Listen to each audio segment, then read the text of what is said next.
Oui, enfin, moi, je suis auteure, écrivaine depuis plus de 20 ans.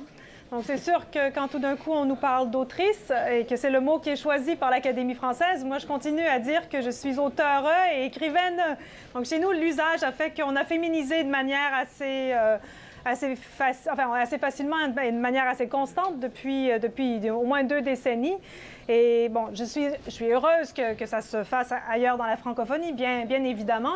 Mais ce qui m'intéresse particulièrement au Québec en ce moment, et je le vois de près à l'université où je travaille, c'est qu'on essaye même d'aller encore plus loin, c'est-à-dire qu'on essaye d'échapper à la division genrée de la grammaire, de la langue française elle-même. Donc, comment échapper aux pronoms, comment écrire dans une langue qui serait neutre, qui serait épicène, donc qui comprendrait tout le monde sans que ce monde soit divisé entre il et elle. Donc, on est déjà dans ces débats-là, si on veut, ou dans cette recherche-là, qui me semble plutôt le lieu d'une nouvelle forme de création, du moins dans les cours de littérature que j'enseigne, si j'en crois ce que font mes étudiants et mes étudiantes.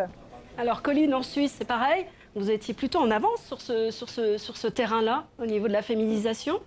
Un des rares points sur lesquels on est peut-être un petit peu en avance vis-à-vis de la France, mais c'est vrai qu'on n'a pas l'Académie française, donc on est un tout petit peu plus libre d'agir comme bon nous semble. Il n'y a pas cette espèce de conservation de ce patrimoine. Je pense que dans la culture du viol, en fait, c'est pareil. Hein, on considère que la grivoiserie, la gauloiserie sont des patrimoines super.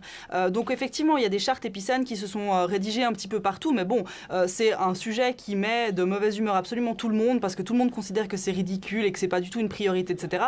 Alors que on pète les plombs parce qu'on dit une chef. Par contre, le fait de dire une coiffeuse n'a jamais dérangé personne, parce qu'une coiffeuse gagne moins qu'un homme. Donc voilà, il y a aussi évidemment une question de rang, et puis une question encore une fois, de pouvoir et de visibilité. Quand on voit que les femmes, par exemple, aujourd'hui, là on en a entendu parler, meurent plus facilement d'un accident de voiture parce que les crash tests ne prennent pas en considération les femmes, bien on se dit que la visibilité des femmes et le fait qu'on considère que les femmes sont aussi dans le champ, notamment lexical, est important en fait.